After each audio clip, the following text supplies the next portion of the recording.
नमस्कार। कुंडलिनी जागरण एक ऐसा विषय जिसको लेकर अमूमन जिज्ञासा भी रहती है और भ्रांतियां भी बहुत हैं।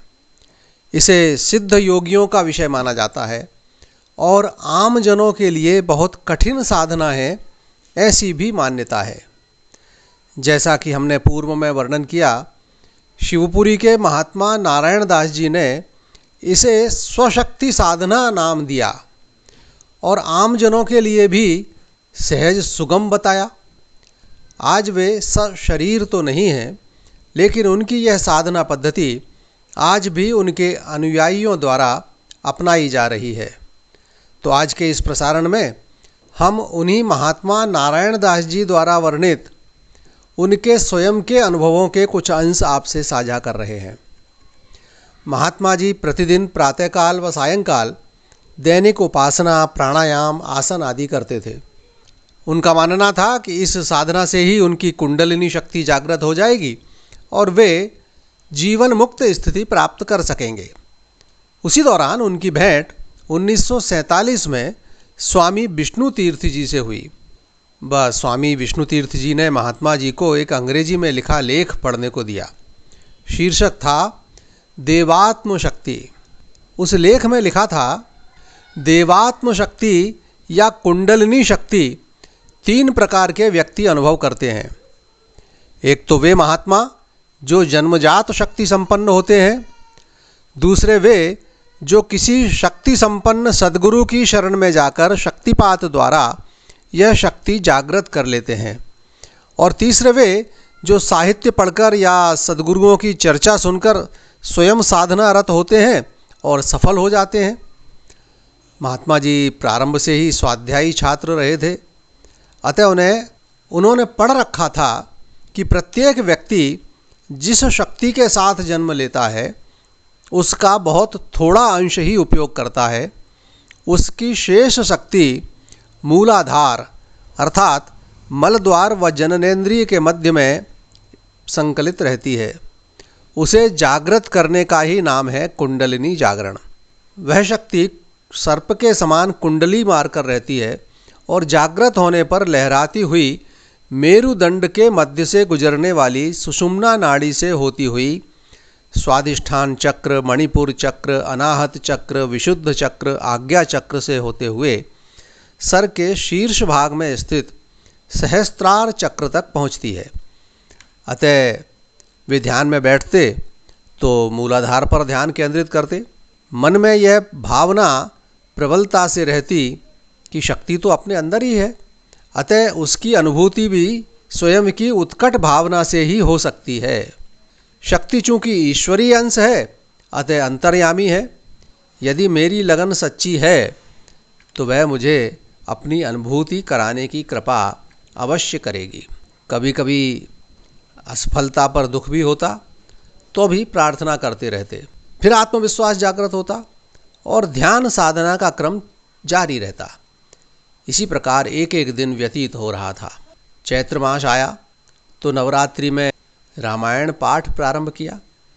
पाठ के दौरान भी अनुभूति की प्रार्थना जारी रही। सोचते कि नवरात्रि में अवश्य कुछ अनुभूति होगी। रामायण पाठ के बाद गायत्री मंत्र का जाप करते हुए यही प्रार्थना करते, हे माँ, आप मेरी बुद्धि को प्रेरित करें जिससे अपनी शक्ति की अनुभूति कर सके। 9 दिन व्यतीत हो गए। रामनवमी के दिन व्याकुलता बहुत बढ़ गई थी, किंतु अनुभव कुछ नहीं हुआ।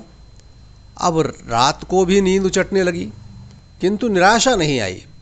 यही विचार दृढ़ रहा कि व्यक्ति शक्ति के अधीन है, वह स्वामिनी है और व्यक्ति सेवक। जब वह व्यक्ति को पात्र समझेगी तभी उसे अपनी अनुभूति कराएगी। विचार सकारात्मक ही रहे। मन में कहते, शक्ति ही भगवती है, वही तो साधना सहित सब काम मुझसे करा रही है। इस चिंतन ने बुद्धि स्थिर कर दी। चतुर्दशी की रात्रि में अपेक्षाकृत अधिक बेचैनी रही। लक्ष्य प्राप्ति की इच्छा चरम पर पहुंच गई। प्रातः लगभग 3 बजे ही उठ गए और नित्य नियम से निवृत्त होकर उपासना में बैठ गए। उस दिन अर्थात 5 अप्रैल 1947 को हनुमान जयंती भी थी। उस दिन उपासना के दौरान उनकी स्थिति विचित्र हो गई। उपासना के दौरान जैसे ही प्राणायाम प्रारंभ किया, हाथ अकस्मात नासिका से अलग हट गए, स्वतः हट गए। ठोड़ी गले के गड्ढे पर जा लगी। श्वास कुछ देर को रुक सी गई। मस्तिष्क में विचित्र प्रकार सी संवेदना होने लगी। अचानक मूलाधार के स्थान पर कट कट जैसी ध्वनि हुई और 3 जोर के झटके से लगे। सारे शरीर में कंप होने लगा। उस समय जो स्थिति हुई वह वर्णनातीत है। हर्ष और विस्मय युक्त मूर्छावस्था जैसी स्थिति थी। उसके बाद जब भी उपासना में बैठते, उपासना विधि में पूरी तरह परिवर्तन हो गया। ना तो उनकी इच्छा से प्राणायाम हुआ, ना माला फेर सके, ना ही कोई व्यायाम कर सके, आसन भी न लगा सके। शरीर से विभिन्न प्रकार की क्रियाएं होने लगीं स्वतः, जैसे किसी शक्ति के अधीन हो गए हों। अनेक प्रकार के आसन लगने लगे, ऐसे आसन जो पहले कभी नहीं किए थे। किंतु इस प्रकार स्वतः होने वाली क्रियाएं सुखकर थीं। शरीर से कोई और शक्ति क्रियाएं करवा रही है, किंतु इससे कोई भय या चिंता नहीं हुई, बल्कि शक्ति की इस अनुभूति से प्रसन्नता ही हुई। इस स्थिति में आने के पूर्व जब वे आसन आदि लगाते तब थकान होती थी, किंतु अब जो आसन लग रहे थे पहले से अधिक देर तक लग रहे थे, किंतु थकान का नाम नहीं था। उपासना से उठने के बाद शरीर हल्का और पुलकित रहता था। खास बात यह कि स्वतः होने वाली ये क्रियाएं व आसन सदा एक से नहीं होते थे। प्रतिदिन उनमें कुछ न कुछ बदलाव होता था। पहले उपासना अधिकतम 1 घंटे करते थे, किंतु अब समय 2-2.5 घंटे लगने लगा। समय का पता ही नहीं चलता था। कभी कभी मुंह से शास्त्रीय आलाप स्वतः निकलने लगे। साथ में हाथ भी गतिशील रहते व कुछ न कुछ क्रियाएं करते रहते।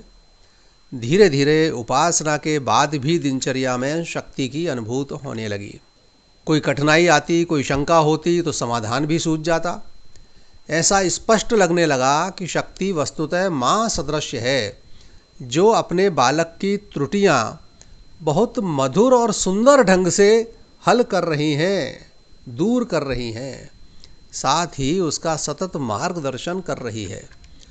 महात्मा जी ने अपनी पुस्तकों के माध्यम से यही संदेश दिया है कि कुंडलिनी या स्वशक्ति साधना कोई सिद्धि पाने के लिए नहीं है, वरन ईश्वरीय अनुभूति का माध्यम है। वैसे भी अपने यहाँ मनीषी कह ही गए हैं, तुलसीदास जी ने भी लिखा ही है, जाकी रही भावना जैसी प्रभु मूरत देखी तिन तैसी। शक्ति तो ऊर्जा है। महात्मा जी सात्विक साधक थे, अतः उन्होंने शक्ति से ईश तत्व का दर्शन किया। संभवतः कोई अन्य व्यक्ति उसी शक्ति से भौतिक सुख सुविधा हस्तगत करने का प्रयास करे और सफल हो जाए। शक्ति है, यह ध्रुव सत्य है। उसकी अनुभूति अलग अलग व्यक्तियों को अलग अलग प्रकार से हो सकती है। इसी प्रकार शक्ति की अनुभूति में लगने वाला समय भी कम या ज़्यादा हो सकता है। सबसे बड़ा लाभ इस साधना का यह है कि शक्ति की अनुभूति से व्यक्ति के अहंकार का नाश होता है, जो व्यक्ति का सबसे बड़ा शत्रु है। एक बार यह अनुभव होते ही कि हम तो सेवक हैं, परम सत्ता तो शक्ति है, अहंकार कहाँ रहेगा।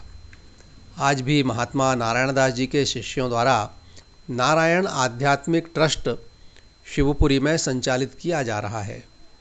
जौरा निवासी श्री भगवान दास जी पाठक पूरे अंचल में स्वशक्ति साधना हेतु मार्गदर्शन दे रहे हैं, जिनका संपर्क नंबर नीचे डिस्क्रिप्शन में देखा जा सकता है।